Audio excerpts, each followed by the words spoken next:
आपल्या सर्वांचं मार्गदर्शक अकॅडमीमध्ये. आज आपल्याला अतिशय महत्त्वाचा टॉपिक पाहायचा आहे, टाइप्स ऑफ मेजॉरिटीज. आता विविध एक्झामिनेशनला जेव्हा आपण उपस्थित राहतो बरेचसे शब्द आपल्या कानावरती पडतात. Special majority, simple majority, effective majority, absolute majority. तर आज आपल्याला ह्या सर्व मेजॉरिटीचे टाइप्स पाहायचे आहेत अत्यंत साध्या सोप्या भाषेमध्ये, जेणेकरून तुम्हाला ती शेवटपर्यंत लक्षात राहतील. आणि आपल्याला सुरुवात करायची अतिशय किचकट वाटणाऱ्या, आपल्याला जी अतिशय किचकट प्रक्रिया वाटते आर्टिकल 368 घटना दुरुस्तीची, तेव्हा कोणतं विशेष बहुमत यूज केलं जातं आणि ते कसं कॅल्क्युलेट केलं जातं हे आपण पाहणार आहोत. आता आपलं कायदे मंडळ आहे. कायदे मंडळाचं काम काय, पूर्ण भारतीय राज्यासाठी कायदे बनवणं. हे कायदे बनवत असताना त्यांना विविध प्रोसेस पाळाव्या लागतात. लाईक आर्टिकल 249 आहे, तिथे काय लागतं, ॲब्सोल्यूट मेजॉरिटीची केवळ राज्यसभेमध्ये यूज होते. आर्टिकल 368 जे आता आपल्याला पाहिजे ते काय, लोकसभा राज्यसभा दोन्ही हाऊसेसमध्ये यूज होतं. आणि केव्हा यूज होतं, जेव्हा संविधानामध्ये काही बदल करायचे आहेत, घटना दुरुस्ती करायची आहे. ओके, तर आपल्याला ते व्यवस्थित माहीत असायला पाहिजे, कारण की त्याच्यावरती खूप वेळेस क्वेश्चन्स येऊन गेलेले आहेत. सो आपण पाहूयात आर्टिकल 368 नुसार, म्हणजे घटना दुरुस्तीचं जे कलम आहे त्याच्यानुसार स्पेशल मेजॉरिटी कशी असते. स्पेशल मेजॉरिटी किंवा मराठीमध्ये याला आपण काय म्हणतो, विशेष बहुमत. विशेष बहुमत. आणि हे 368 केव्हा यूज केलं जातं, जेव्हा आपल्याला काय करायचंय, घटना दुरुस्ती घटनेमध्ये बदल करायचा आहे. तर आपण इथे काल्पनिक उदाहरण पण घेऊयात की आपल्याला समजा आर्टिकल 23 आहे, राईट अगेन्स्ट एक्सप्लॉयटेशन, तर त्याला समजा आर्टिकल 23A जोडायचे. काल्पनिक आहे, जस्ट तुम्हाला समजावं. आर्टिकल 23A जोडायचे म्हणजे संविधानाला काय करायचंय, संविधानामध्ये एक नवीन कलम जोडायचा आहे. आणि हे समजा आहे, आपण म्हणू वुमन एम्पॉवरमेंटसाठी, महिला सशक्तीकरणासाठीचं कलम जोडायचं आहे. आणि त्याच्यासाठी काय होणार आहे, लोकसभा आणि राज्यसभेमध्ये बिल पेश केलं जाणार आहे. ओके, अमेंडमेंट बिल आहे, either of the house, Lok Sabha किंवा राज्यसभा कोणत्याही हाऊसमधून ते सुरू होऊ शकतं. तर आपण आता करूयात लोकसभेमधून सुरुवात. तर आर्टिकल 368 मध्ये आधी काय सांगितलेलं आहे, त्याच्यामध्ये सांगितलेलं आहे की लोकसभा किंवा राज्यसभा कोणतंही हाऊस असू द्या, प्रत्येक हाऊसमध्ये जेवढे सदस्य उपस्थित प्रेझेंट आहेत आणि जेवढे सदस्य वोटिंग करणार आहेत, असे शब्द प्रेझेंट अँड वोटिंग हे शब्द आलेले आहेत. दोन्ही शब्द एकत्र का आलेले आहेत की बरेचसे सदस्य असतात जे उपस्थित असतात परंतु मतदानात भाग घेत नाही. समजा मी एबीसी पक्षाचा आहे, एबीसी पक्षाचा खासदार आहे, लोकसभेमध्ये बसलेलो आहे आणि माझं जे जिल्हा आहे तो XYZ जिल्हा आहे. आणि बिल असं काहीतरी आहे की ते XYZ जिल्हा किंवा राज्य जे आहे त्याला प्रभावित करणार आहे. आणि समजा मी जर येस म्हटलं तर माझे तिथले लोकल लोक माझ्यावरती नाराज होऊ शकतात, असं कोणतंही कारण असू शकतं. तर मी काय करेन, बाबा मी उपस्थित आहे परंतु वोटिंगला भाग घेणार नाही. ओके, त्याच्यामुळे प्रेझेंट अँड वोटिंग हा शब्द वापरला जातो. तर आर्टिकल 368 मध्ये काय सांगितलं, एकूण प्रेझेंट आणि वोटिंग, जे वोटिंग करणार आहेत त्यांच्या 2/3. आता इथे तुम्हाला सोप्यासाठी घेऊन शकतो, जेव्हा 1/3 म्हटलं जाईल म्हणजे किती, 33%, आणि जेव्हा 2/3 म्हटलं जाईल तेव्हा 66%. असं लक्षात ठेवा, म्हणजे तुम्हाला मॅथमॅटिकल ऑपरेशन करताना देखील सोपं जाईल. तेवढी गरज पडणार नाही एक्झाममध्ये. एकदा कन्सेप्ट क्लिअर असेल तर तुम्ही इझिली सॉल्व्ह करू शकणार, आणि ती कन्सेप्ट आपल्याला आज क्लिअर करायची आहे. तर एकूण उपस्थित आणि मतदान करणाऱ्यांच्या 66% जास्त लोक येस म्हटले पाहिजे. म्हणजे वुमन एम्पॉवरमेंटचं बिल आहे, त्याला किती पाहिजे, लोकसभेमध्ये जेवढे सदस्य उपस्थित आहेत, जेवढे सदस्य मतदान करणारे आहेत, म्हणजे मतदान करणारे जे शेवटचे सदस्य जेवढे वोटिंग करणारे त्यांच्या 66% एक जास्त पाहिजे मिनिमम.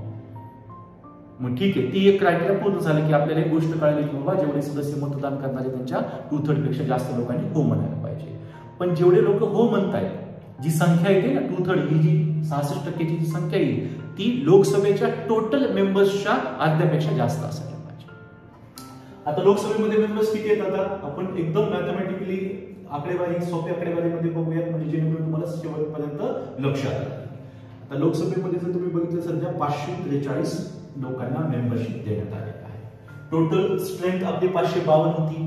जेव्हा संविधान बनलं होतं तेव्हा 500 होती, मग 552 केली, 2 अँग्लो इंडियन आता काढून टाकलेले आहेत म्हणजे 550 आहेत. परंतु सध्या जागा किती भरलेल्या आहेत, 543. ओके, तर 543 चे अर्धे किती होतील, 272.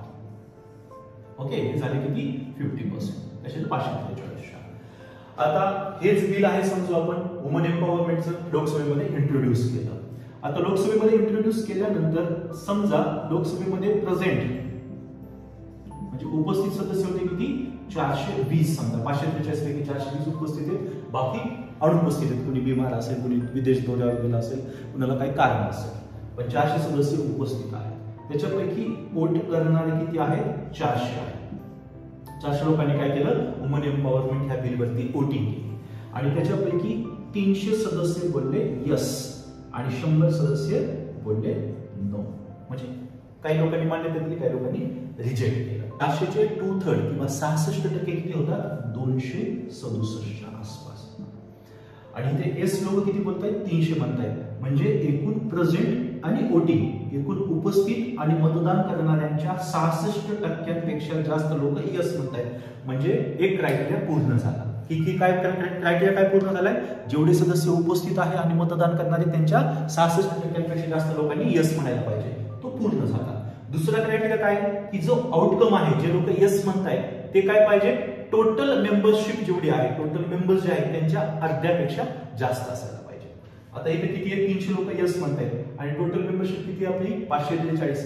हाफ किती होत आहेत 272 आणि यस किती म्हणतायत 300. म्हणजे दुसरा क्रायटेरिया पण इथे पूर्ण झाला, कारण की 300 हे 272 पेक्षा जास्त आहे. आणखी एकदा सांगतो, आर्टिकल 368 मध्ये 2 क्रायटेरिया पूर्ण करायचे. एकूण उपस्थित आणि मतदान करणाऱ्यांच्या किती पाहिजे आपल्याला 66% जास्त. एकूण उपस्थित एकूण मतदान करणारे त्यांच्या 66% इथे होतात 267 पेक्षा जास्त लोक यस म्हणतायत. म्हणजे पहिला क्रायटेरिया झाला. दुसरं क्रायटेरिया काय आहे, हे जे यस म्हणणारे आहेत हे किती पाहिजे, टोटल मेंबर्सच्या अर्ध्यापेक्षा जास्त पाहिजे. टोटल मेंबर्सचे अर्धे किती होत आहेत लोकसभेमध्ये 272, हे किती आहे 300. म्हणजे 272 पेक्षा जास्त आहेत. म्हणजे दुसरं क्रायटेरिया आपण पूर्ण. याचा अर्थ लोकसभेला ते बिल काय आहे पास आहे. आता आपण आणखी एक उदाहरण घेऊया. दुसरं ऑपरेशन आपण बघूया, दुसरी संख्या आपण घेऊया. समजा 350 सदस्य काय आहे प्रेझेंट आहे. ओके, आणि त्याच्यापैकी 300 सदस्यांनी काय केलं वोट केला. आता 300चे 2/3 किती होतात 200. म्हणजे 300चे 66% जे आहे किंवा 2/3 आहे हे 200 होत आहे. परंतु आता इथे काय केलेलं आहे 180 सदस्य बोलले यस आणि उरलेले 120 सदस्य म्हणले नाही. तर इथे काय झालं 300च्या पुढे गेलंच नाही. म्हणजे पहिला क्रायटेरिया पूर्ण नाही, दुसऱ्या क्रायटेरियापर्यंत ते बिल पोहोचणार नाही. कारण की 300चे 2/3 66% हे 200 होतात आणि इथे फक्त 180 सदस्य यस म्हटले. तर हे बिल पुढे जाणार नाही, हे बिल इथेच रिजेक्ट होईल. हा, आपण आता याला आणखी वाढवूया. आपण काय करूया 300 पैकी 250 सदस्य यस म्हटले आणि 50 सदस्य नो म्हटले. 300चे 66% किती होतात 2/3 किती होत आहेत 200 होत आहेत आणि 250 सदस्य यस म्हणतायत. म्हणजे इथे काय झालं पहिला क्रायटेरिया पूर्ण झाला की जेवढे प्रेझेंट आणि वोटिंग आहेत त्याच्या 2/3 काय म्हटले यस म्हटले. तर हा क्रायटेरिया पूर्ण. पण जे आउटकम आहे, जी मिळालेली आकडेवारी आहे ती 272 पेक्षा जास्त नाहीये. एकूण सदस्य संख्येच्या 50% पेक्षा जास्त नाहीये, ती कमी आहे. 250 आणि 272 12 कमी आहे, ती सॉरी 22 कमी आहे. अशाच्या मध्ये पण काय होणार हे बिल सुद्धा रिजेक्ट होणार. कारण की पहिला क्रायटेरिया पूर्ण आहे परंतु दुसरा क्रायटेरिया पूर्ण होत नाही. चलो आपण काय करूया राज्यसभेचं पण तुम्हाला उदाहरण सांगतो. म्हणजे तुम्हाला जेवढे आकडेवारी कानावर पडेल आकडे लक्षात ठेवू नका, कन्सेप्ट लक्षात ठेवा. काय प्रेझेंट आणि वोटिंग 66% पेक्षा जास्त म्हणजे 2/3 पेक्षा जास्त पाहिजे आणि जो आउटकम आहे तो टोटल मेंबर्सच्या 50% पेक्षा जास्त मिळायला पाहिजे. आता हा शब्द जर आपण संविधानामध्ये वाचता तसं आपल्याला समजायला थोडासा अवघड वाटतो. ठीक आहे, त्याच्यामुळे आपण थोडंसं इझी लँग्वेज मध्ये पाहत आहोत. आता राज्यसभेची आपली टोटल मेंबरशिप आहे 250. ओके, टोटल मॅक्झिमम स्ट्रेंथ जी आहे ती 250. सध्या आपल्या राज्यसभेमध्ये किती मेंबरशिप अलॉट केलेली आहे आपण 245 जागा भरलेल्या आहेत. ओके, आता 245 मेंबर्स आहेत. आता याच्यापैकी आपण राज्यसभेचं उदाहरण घेऊया की 220 सदस्य उपस्थित आहेत प्रेझेंट आहेत. सर्वप्रथम 245 अर्धे जर आपल्याला करायचे म्हटलं तर किती होत आहेत 123. हे झाले 50%. म्हणजे जे 2/3 आहे ते 123 पेक्षा जास्त यायलाच पाहिजे. तर 220 सदस्य उपस्थित आहेत. 200 सदस्यांनी काय केलं वोटिंग केलं. 200 सदस्यांनी वोटिंग केलं आणि त्याच्यापैकी 180 सदस्य म्हटले यस आणि 20 सदस्य म्हटले नो वुमन एम्पॉवरमेंटसाठी. 180 200चे 66% किती होतात 133. 2/3 66%, काही पण म्हणा. कशाचे? 200चे. म्हणजे एकूण प्रेझेंट आणि वोटिंगचे 2/3 किती होत आहे? 133 होत आहेत. 200चे 133 होत आहेत आणि 180 सदस्य बोलले यस, म्हणजे पहिला क्रायटेरिया पूर्ण झाला. मग दुसरा क्रायटेरिया कोणता पूर्ण करायचा आहे यांना? की एकूण सदस्य संख्या किती? 245 आहे, त्याच्या आधी किती होतात? 123, त्याच्यापेक्षा जास्त असलं पाहिजे. तर 124 पेक्षा जास्त आहे की नाही? 180, यस, म्हणजे दुसरं क्रायटेरिया पण पूर्ण झालं. याला आपण काय म्हणू? राज्यसभेला सुद्धा बिल पास आहे. का? कारण की जेवढे प्रेझेंट आणि वोटिंग आहे त्याच्या 2/3 पेक्षा जास्त लोक यस म्हटले आणि जी संख्या आली ती एकूण सदस्य संख्येच्या 50% जास्त आहे की नाही? सिंपल. काय लक्षात ठेवायचं आपल्याला? की जेवढे सदस्य उपस्थित आहेत आणि मतदान करणारे आहेत त्यांच्या 2/3, कमीत कमी 2/3 लोकांनी हो म्हणायला पाहिजे. आणि हे जे हो म्हणलेले लोक आहेत ते त्या हाऊसच्या, त्या गृहाच्या अर्ध्या सदस्यांपेक्षा जास्त असायला पाहिजे. ही आहे सिंपल आपलं आर्टिकल 368 नुसार बहुमत. आय होप तुम्हाला हे व्यवस्थित समजलं असेल. जसे समजलं ते 5-10 सेकंद व्हिडिओ मागे घेऊन परत पहा, तुमचं ते क्लिअर होऊन जाईल. ओके, आहे तर सिंपल, आपणच त्याला किचकट करतो. आता याच्यावरती तुम्हाला कसाही जरी प्रश्न आला तरी तुम्ही काय करू शकाल? त्याला सॉल्व्ह करू शकाल. आता इथेच तुम्हाला स्पेशल मेजॉरिटीचा आणखी एक प्रकार पण सांगून टाकतो. सिंपल आहे, तुम्हाला लक्षात राहील. आता याच्यामध्ये आपण काय बघितलं? विशेष बहुमत आहे, 2/3 आणि प्रेझेंट आपल्याला समजलं. आता आर्टिकल 368 नुसार आपण स्पेशल मेजॉरिटी बघितली. आता आपल्याला आणखी एक प्रकार तुम्हाला इथे समजून सांगतो. सिंपल आहे आणि लगेच लक्षात राहील. आर्टिकल 368 तुम्हाला समजलं असेल तर याच्यानुसार एक स्पेशल मेजॉरिटी आपल्या संविधानामध्ये आणखी दिलेली आहे. ती आहे आर्टिकल 61 नुसार, आर्टिकल 61 नुसार, कलम 61 नुसार. आर्टिकल 61 हे यूज केलं जातं प्रेसिडेंटच्या इम्पिचमेंटच्या वेळी. म्हणजे राष्ट्रपतींवरील महाभियोग जेव्हा चालवला जातो आणि तो महाभियोगचे जे रिझोल्युशन आहे जेव्हा ते लोकसभा आणि राज्यसभेमध्ये येतं तेव्हा आपल्याला आर्टिकल 61 नुसार विशेष बहुमत लागतं. आणि हे बहुमत संविधानातलं सगळ्यात स्ट्रॉंग बहुमत आहे. आता आपण इथे काय बघितलेलं होतं? 368 मध्ये प्रेझेंट आणि वोटिंगचे 2/3, प्रेझेंट आणि वोटिंगचे 2/3 बघितले होते. पण जेव्हा आर्टिकल 61 यूज केलं जातं इथे आम्हाला हे सांगू नका की किती प्रेझेंट आहेत, किती वोटिंग आहे, आम्हाला काही घेणं देत नाही. टोटल जेवढे मेंबरशिप आहे, टोटल मेंबरशिपच्या 2/3 आम्हाला पाहिजे. म्हणजे आता समजा आपली 543 आहे आणि त्याचे 2/3 जर आपण बघायला गेलं तर 343च्या आसपास समथिंग येतील. म्हणजे लोकसभा, राज्यसभाची टोटल मेंबरशिपच्या 66% लोक येस म्हटले पाहिजे. किती उपस्थित आहेत, किती वोटिंग करणार आहेत, त्यांच्या 2/3 पाहिजे का? नाही. राष्ट्रपतींच्या महाभियोगाच्या वेळेस त्या गृहाची एकूण सदस्य संख्या जेवढी आहे त्याच्या 2/3 पेक्षा जास्त लोकांनी येस म्हटलं पाहिजे.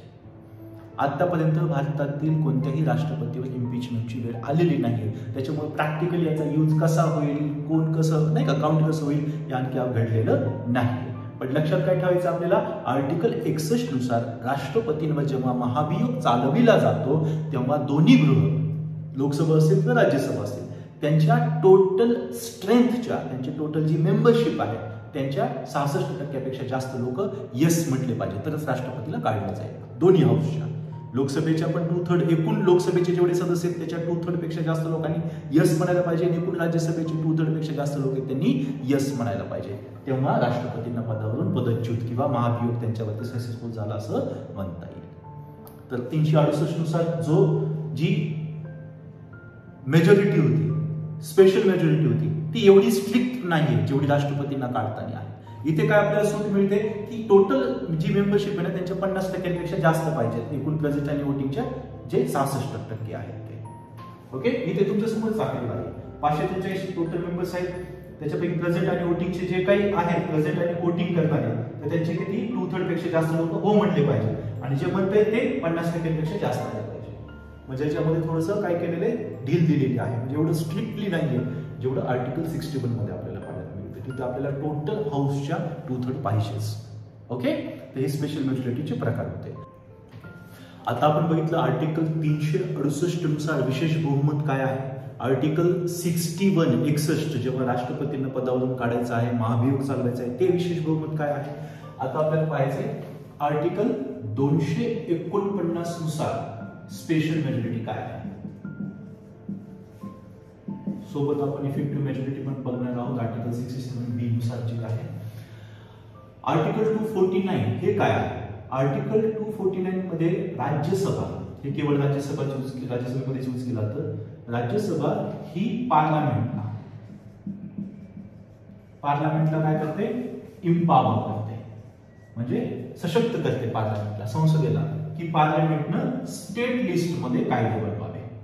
आता आपल्या सगळ्यांना माहित आहे की भारत सरकार, आपलं जे भारतीय राज्य आहे, राज्य आपल्यावर जे शासन चालवतं त्याच्या काय केलेल्या आहेत? लिस्ट केलेल्या आहेत. केंद्र सरकारकडे कोणकोणते विषय आहेत, राज्य सरकारांकडे कोणकोणते विषय आहेत, आणि कॉन्करंट लिस्ट म्हणजे राज्य आणि केंद्र दोघांकडे मिळून असणारे विषय. तर स्टेट लिस्ट बनलेले आहे म्हणजे ते कुणाकडे आहेत? घटक राज्यांकडे दिलेले विषय आहेत. आता राज्यसभेमधले खासदार हे कुठून आलेले असतात? तर घटक राज्यातले आमदार हे त्यांना निवडून पाठवतात राज्यसभेमध्ये, म्हणजे राज्याचं एक प्रकारे तिथे काय होते? प्रतिनिधित्व होतंय. मग जेव्हा राज्यसभेला वाटतंय की संसदेनं राज्यसूचीमध्ये कायदे बनवावेत, साधारणतः हे कायदे एका वर्षासाठी असतात, परंतु त्याला वापस कायदा करून त्याला अनंत काळासाठी सुद्धा वाढवता येते. ती लिमिट दिलेली नाहीये कॉन्स्टिट्यूशनमध्ये, पण सर्वसाधारणतः एक वर्षासाठी असे कायदे बनतात. कारण की राज्यसूचीमध्ये कायदे करण्याची जबाबदारी कोणाची? घटक राज्यांची आहे. बट राज्यसभेला वाटते की संसदेनं करायला पाहिजे राज्यसभेमध्ये कायदा. तर राज्यसभेचं हे जे रिझोल्युशन आहे की संसदेनं कायदा बनवायला पाहिजे स्टेट लिस्ट मधल्या विषयांवर, ते रिझोल्युशन पास करण्यासाठी आर्टिकल 249 नुसार एक विशेष बहुमत लागतं. तर हे विशेष बहुमत काय माहितीये का? सेम आर्टिकल 368 ची पहिली स्टेप. कोणती पहिली स्टेप? एकूण प्रेझेंट अँड वोटिंगच्या 2/3 किंवा आपण याला म्हणतो 66% जास्त लोकांनी येस म्हणा. जसं आपण लोकसभेचं उदाहरण घेतलं होतं. आता हे 249 मध्ये लोकसभेमध्ये जातच नाही, त्याच्यामुळे लोकसभेचं उदाहरण नको घ्यायला, आपण राज्यसभेचं उदाहरण. 220 सदस्य प्रेझेंट आहेत आणि 200 सदस्य काय करतायत? वोटिंग करणार आहेत. आणि 200 सदस्यांचं 2/3 किती होतं? 200 सदस्यांचं 200 याचं 2/3 किंवा 66% किती होतं? 133. म्हणजे आता 200 लोक वोटिंग करणार आहे, तर कमीत कमी 134 लोकांनी तरी काय म्हणायला पाहिजे? येस म्हणायला पाहिजे. आता समजा आपण म्हणू इथे 150 लोक म्हटले येस आणि 50 लोक म्हटले नो, तर येस चेंजेस होऊन जाईल. कारण की फक्त एकच क्रायटेरिया आहे की जेवढे प्रेझेंट आहेत, जेवढे वोटिंग करणारे त्यांच्या 2/3 पेक्षा जास्त सदस्यांनी येस म्हणावं. आता 150 लोक येस म्हटले, याचा अर्थ चेंजेस होणार. Okay, simple. याच्यामध्ये काय केलेले? जो दुसरा क्रायटेरिया होता 368 मध्ये, काय क्रायटेरिया होता? की जी सदस्य संख्या, जे येस म्हणणाऱ्यांची संख्या येते ती टोटल मेंबरशिप आहे. आता राज्यसभेची टोटल मेंबरशिप आता आपण बघितलं तर 245 मेंबर्स आहे. ओके, त्याच्या अर्ध्यात 123, तर हे 150 त्याच्यापेक्षा पण जास्त आहेत, पण ही सेकंड कॅटेगरी इथे काउंट केली जात नाही.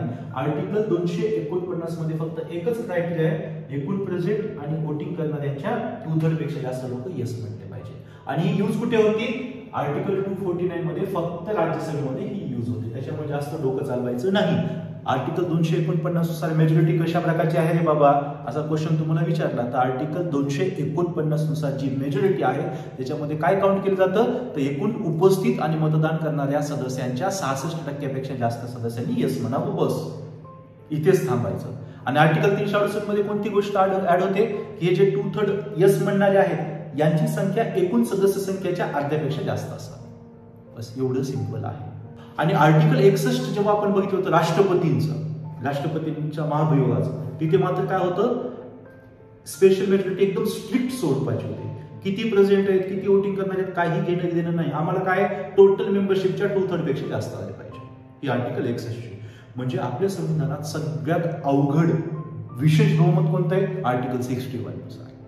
हे लक्षात ठेवायचं. राष्ट्रपतींना जेव्हा पदावरून दूर करण्याची प्रोसेस आहे तिथे, इम्पिचमेंटच्या वेळेस, महाभियोगाच्या वेळेस. इफेक्टिव्ह मेजॉरिटी किंवा मराठीमध्ये याला आपण म्हणतो प्रभावी बहुमत. आता हे काय आहे प्रभावी बहुमत? नावातच आहे प्रभाव टाकणारे. आता समजा आर्टिकल 67B मध्ये याच्याबद्दल सांगितलेलं आहे, जेव्हा व्हाईस प्रेसिडेंट किंवा उपराष्ट्रपती आहेत यांना पदावरून दूर करायचे, तर त्यांना पदावरून दूर करताना राज्यसभेमध्ये जी वोटिंग घेतली जाते ती आहे इफेक्टिव्ह वोटिंग. आर्टिकल 67B कोणाला काढण्यासाठी? उपराष्ट्रपतींना काढण्यासाठी. कोणत्या हाऊसमध्ये? राज्यसभेमध्ये. कोणती वोटिंग आहे? इफेक्टिव्ह. आता समजा राज्यसभेची आपल्याला माहिती स्ट्रेंथ किती आहे? 250 आहे. ही काय टोटल स्ट्रेंथ आहे. परंतु त्याच्यामध्ये आपण आता सध्या किती बघतोय, 245 जागा काय आहेत भरलेल्या आहेत आणि 5 जागा काय आहेत वॅकंट आहेत. ओके, तर याच्यामध्ये इफेक्टिव्ह मध्ये आता मला सांगा, राज्यसभेमध्ये एखादी गोष्ट केली, उपराष्ट्रपतींना काढायचं आहे, तर किती लोक प्रभाव टाकू शकतात? आता तुमच्यापैकी लोक म्हणतील की जे लोक उपस्थित आहेत ते प्रभाव टाकतील, जे वोटिंग करणार आहेत ते प्रभाव टाकतील. पण प्रभाव टाकू शकतात, जे लोक घरी बसतात ते पण राज्यसभेमध्ये वोटिंग टाकू शकतात, म्हणजे प्रभाव टाकू शकतात. म्हणजे 245 जे भरलेले पद आहेत त्याच्यापैकी 45 लोक समजा राज्यसभेत प्रेझेंट पण नाही आहेत, पण ते प्रभाव टाकू शकतात की नाही जर तिथे प्रेझेंट असते तर. पण ह्या 5 जागा भरलेल्याच नाहीत म्हणजे हा प्रभाव टाकणारच नाही, कारण की त्या वॅकंट जागा आहेत, त्या भरल्याच नाहीयेत. मग प्रभाव टाकू किती लोक शकतात? 245. मग ते घरी बसलेले असू दे किंवा कुठेही असू दे, आपल्याला काय घेतले नाही. प्रभाव टाकू किती शकतायत जास्तीत जास्त? तर 245 सदस्य जेव्हा राज्यसभेत उपस्थित राहतील तर 245 सदस्य प्रभाव टाकू शकतात जास्तीत जास्त. का? कारण की बाकीच्या जागा वॅकंट आहेत. तर सिंपल इफेक्टिव्ह मेजॉरिटीमध्ये वॅकंट जागा, ज्या जागा भरलेल्या नाही वॅकंट आहेत, त्या काय केल्या जातात? वगळल्या जातात. आणि जेवढ्या भरलेल्या जागा आहेत त्याच्या 50% जास्त. सिंपल. आता याला आणखी सोपं करू आपण. समजा आपल्या राज्यसभेची टोटल स्ट्रेंथ 250 आहे. हे काय आहे? Total strength. Okay, total. त्याच्यापैकी 50 जागा काय आहेत? वॅकंट आहेत, रिकाम्या आहेत, भरलेल्या नाही. आणि मग भरलेल्या जागा किती आहेत? 200. ठीक आहे, म्हणजे उपराष्ट्रपतींना जर काढून टाकायचंय तर किती लोक यस किंवा नो म्हणू शकतात? किती लोक म्हणू शकतात? 200 लोक, कारण की 50 जागा भरलेल्याच नाहीत म्हणून ते यस नो म्हणू शकत नाहीत. म्हणजे प्रभाव किती लोक टाकू शकतात? 200. तर 200च्या 50% जास्त म्हणजे किती? 101 लोकांनी यस म्हणायला पाहिजे. मग या 200 पैकी 180 उपस्थित असू द्या, 150 उपस्थित असू द्या, पण 101 लोकांनी यस म्हटलं पाहिजे. हे इफेक्टिव्ह मेजॉरिटीमध्ये काउंट केलं जातं. तर इफेक्टिव्ह मेजॉरिटी एका लाईन मध्ये सांगायचं म्हटलं तर जेवढ्या जागा भरलेल्या आहेत त्याच्या अर्ध्यापेक्षा जास्त. जेवढ्या जागा भरलेल्या आहेत त्याच्या अर्ध्यापेक्षा जास्त. कोणती मेजॉरिटी? Effective majority. कोणत्या आर्टिकलमध्ये यूज केलं? ते आर्टिकल 67B मध्ये व्हाईस प्रेसिडेंटला काढताना. ही आणखी एकदा पण यूज होते. इफेक्टिव्ह मेजॉरिटी लोकसभेमध्ये पण यूज होते. केव्हा यूज होते? जेव्हा स्पीकर ऑफ लोकसभा आणि डेप्युटी स्पीकर ऑफ लोकसभा, लोकसभेचे सभापती आणि लोकसभेचे उपसभापती यांना पदावरून दूर करायचं असते, तेव्हा लोकसभेमध्ये सुद्धा ही इफेक्टिव्ह प्रभावी बहुमतच वापरलं जातं. ओके, तर आय थिंक आता तुमचं प्रभावी बहुमत इफेक्टिव्ह मेजॉरिटी सुद्धा काय झालं असेल? क्लिअर झालं असेल. आता शेवटी आपल्याला 2 प्रकारच्या मेजॉरिटीज पाहायच्या आहेत. एक म्हणजे ऍब्सोल्यूट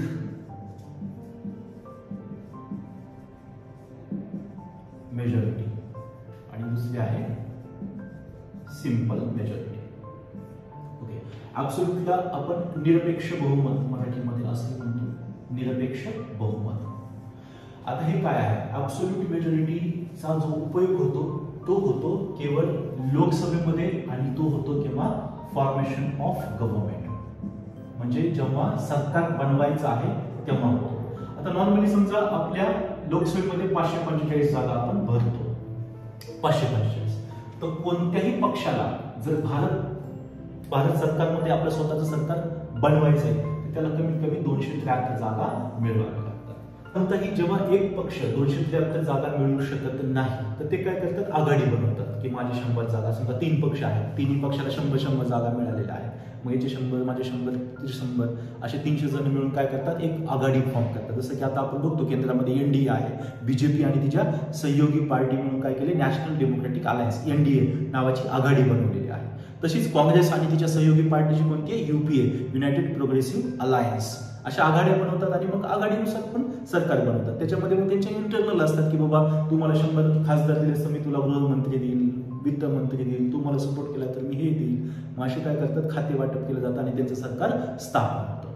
म्हणजे सरकार स्थापन करताना ऍब्सोल्यूट मेजॉरिटी म्हणजे दुसरं तिसरं काही नाही, टोटल स्ट्रेंथच्या 50% जास्त. इथं प्रेझेंट वोटिंगचं काही नाही, टोटल जेवढी मेंबरशिप आहे. राष्ट्रपतीला काढताना काय होतं? टोटल स्ट्रेंथच्या 2/3 होतं, ते अतिशय अवघड आहे. पण हे काय? टोटल स्ट्रेंथच्या 50% जास्त. आणि कुठे यूज होतं? सरकार स्थापन करायला. बरोबर आहे. आपण माप घेतलं, तराजू घेतला तर एखादं परड जड आहे एक केव्हा म्हणून आपण? जेव्हा त्याच्यामध्ये जास्त वजन आहे. यस, 50% जास्त, ज्याच्याकडे जास्त आहे त्याचं सरकार बनणार, त्याला ऍब्सोल्यूट मेजॉरिटी म्हटलं जातं. ऍब्सोल्यूट म्हणजे टोटल स्ट्रेंथ जी आहे, टोटल सदस्य आहेत त्यांच्या अर्ध्यापेक्षा जास्त. मग आता शेवटी आहे सिंपल मेजॉरिटी. सिंपल मेजॉरिटी म्हणजे जेवढे सदस्य उपस्थित आहेत आणि वोटिंग करणार आहेत त्यांच्या 50%पेक्षा जास्त. इथे कसं होतं का, इथे प्रेझेंट आणि वोटिंगचा नावच नाही, टोटल स्ट्रेंथच्या 50%पेक्षा जास्त. इथे काय, प्रेझेंट आणि वोटिंग करणाऱ्यांच्या 50%पेक्षा जास्त. आता आपण एक्झाम्पल बघूया त्याचं. Simple majority. आता हे कुठे यूज केलं होतं, फॉर्मेशन ऑफ गव्हर्नमेंट. हे कुठे यूज केलं होतं, कोणतेही ऑर्डिनरी जे काही साधारण ऑर्डिनरी विधेयक आहेत, ऑर्डिनरी बिल्स आहेत, ऑर्डिनरी ऍक्ट बनवताना, देन मनी बिल आहे, देन फायनान्शियल बिल आहे, okay, ordinary bills, financial bills यांना पास करण्यासाठी, आणि हे जेव्हा पास होतात बिल बिकम्स ऍक्ट. ठीक आहे. आता समजा लोकसभेमध्ये एखादं बिल पेश केले, आता सध्या 2000 ची नोट आहे, ती 2000 ची नोट बॅन करायची आहे असं समजा, एक सिंपल, कारण की त्याला काय लागणार आहे, साधारण विधेयकच लागणार आहे. आता लोकसभेमध्ये पेश केले गेले, लोकसभेमध्ये 543 मेंबर्स आहेत, परंतु आता सध्या उपस्थित आपण समजू की 300 सदस्य काय उपस्थित आहेत, आणि 300 पैकी पण काय करणार आहेत, 280 सदस्य वोटिंग करणार आहेत. 300 उपस्थित आहेत आणि 280 काय करणार आहेत, मतदान करणार. 280 चे अर्धे किती होते, 140. तर कमीत कमी 141 सदस्य यस बोलले, बस. एकूण सदस्य संख्येचं काय घेणं देणं नाही, काही नाही. जेवढे उपस्थित आहेत, जेवढे मतदान करणार आहेत त्यांच्या अर्ध्यापेक्षा जास्त. 280 चे अर्धे किती होतात, 140 प्लस 1, कमीत कमी 141 सदस्य हो म्हणजे झाला होता. त्याच्यामुळे त्याला काय म्हटले, सिंपल म्हटले. सिंपल मेजॉरिटी, जेवढे प्रेझेंट आहेत, जेवढे वोटिंग करणार आहेत त्यांच्या अर्ध्यापेक्षा जास्त. आता सर्वांनी माझ्याकडे लक्ष द्या. आपण मेजॉरिटीचे प्रकार बघितले. विशेष बहुमत आर्टिकल 368 नुसार त्याच्यामध्ये काय सांगितलं होतं, आणि 368चा उपयोग होत होतो घटना दुरुस्तीमध्ये होतो. तर घटना दुरुस्ती आर्टिकल 368 नुसार जी स्पेशल, जे विशेष बहुमत आहे त्याच्यामध्ये काय कॅल्क्युलेट केलं जातं, एकूण प्रेझेंट अँड वोटिंग करणाऱ्यांच्या 2/3 पेक्षा जास्त. आणि ही जी 2/3 अमाऊंट आहे ही काय असली पाहिजे, टोटल जेवढे मेंबर्स आहेत त्या हाऊसचे त्यांच्या अर्ध्यापेक्षा जास्त असली पाहिजे. सिंपल. दुसरी आहे आर्टिकल 61 नुसार विशेष बहुमत, जे राष्ट्रपतींना पदावरून दूर करण्यासाठी वापरलं जातं. त्याच्यामध्ये काय, त्या गृहाची टोटल किती मेंबर्स आहेत, टोटल स्ट्रेंथ किती आहे, त्याच्या 2/3 पेक्षा जास्त, त्याच्या 66% जास्त. आम्हाला माहित नाही किती उपस्थित आहेत, किती वोटिंग करणार आहेत, त्याचं काय घेणं देणं नाही. टोटल स्ट्रेंथच्या 2/3 पेक्षा जास्त, 66% जास्त पाहिजे. ते आतापर्यंत कधीही यूज केले गेलेलं नाहीये, कारण की कोणत्या राष्ट्रपतीवर महाभियोगाची प्रक्रिया झालेली नाही. मग आपण बघितलं होतं आणखी एक विशेष बहुमत बघितलं होतं, ते होतं आर्टिकल 249 नुसार, जे कोण यूज करतं, राज्यसभा यूज करते. काय यूज करते, संसदेला स्टेट लिस्टमध्ये कायदा बनवायला सांगण्यासाठी, जे 1 वर्षासाठी नॉर्मली चालत असतात. आणि ही मेजॉरिटी काय आहे, जेवढे सदस्य उपस्थित आहेत, जेवढे सदस्य मतदान करणार आहेत त्यांच्या 66% पेक्षा जास्त. इथे टोटल मेंबर्स किती आहेत, त्यांची स्ट्रेंथ किती आहे याचं घेणं देणं नसतं. आणखी एकदा सांगतो, आर्टिकल 249 नुसार राज्यसभामध्ये काय कॅल्क्युलेट केलं जाईल, प्रेझेंट आणि वोटिंगचे 2/3. कशासाठी यूज केलं जाईल, राज्यसूचीमध्ये कायदा बनवण्याला सांगण्यासाठी. कोणाला सांगते, संसदेला सांगते. म्हणजे आर्टिकल 368, आर्टिकल 61 आणि आर्टिकल 249 क्लिअर. त्याच्यानंतर आपण बघितलं होतं ऍब्सोल्यूट मेजॉरिटी. ऍब्सोल्यूट मेजॉरिटी केव्हा यूज होते, जेव्हा सरकार फॉर्म करायचंय, तेव्हा पार्टीला, कोणत्याही पॉलिटिकल पार्टीला किंवा आघाडीला अर्ध्यापेक्षा जास्त जागा पाहिजेत. अर्ध्यापेक्षा जास्त जागा असतील तरच सरकार बनेल, त्यालाच आपण ऍब्सोल्यूट मेजॉरिटी म्हणतो. मग आपण एक इफेक्टिव्ह मेजॉरिटी पण बघितली, प्रभावी बहुमत. प्रभाव किती लोक टाकू शकतात, जेवढ्या जागा भरल्या तेवढेच प्रभाव टाकणार, ज्या जागा भरल्या नाहीत ते प्रभाव टाकणारच नाही. सिंपल. आर्टिकल 67B नुसार कुठे यूज केलं जाते, उपराष्ट्रपतींना काढण्यासाठी. तर प्रभावी बहुमत. आणि त्याच्यानंतर सिंपल मेजॉरिटी, जेवढे उपस्थित आहेत, जेवढे मतदान करणारे त्यांच्या अर्ध्यापेक्षा जास्त. किती उपस्थित आहेत, की आता एक तर कोरम लागतो, 10% कमी असेल तर मीटिंगच होत नाही. 10% जास्त किती पण उपस्थित असू. पार्लमेंट, लोकसभेमध्ये समजा 150 सदस्य उपस्थित आहेत, 76 लोक हो म्हणले तरी चालेल. सिंपल मेजॉरिटी, जेवढे लोक उपस्थित आहेत, जेवढे मतदान करणारे त्यांच्या अर्ध्यापेक्षा जास्त असेल. ओके. तर मित्रांनो, हे होते types of majority. I hope तुम्हाला सगळे व्यवस्थित समजले असतील. याच्यावरती फिक्स क्वेश्चन येतो, नाही समजलं तर मला विचारा किंवा व्हिडिओ परत पहा, म्हणजे तुम्हाला समजून जाईल. कन्सेप्ट क्लिअर होणं महत्वाचं आहे, त्यासाठीच आपण ही सिरीज सुरू केली आहे. ठीक आहे, थांबूया इथेच, भेटूया पुढच्या लेक्चरमध्ये. धन्यवाद. जय हिंद, जय भारत.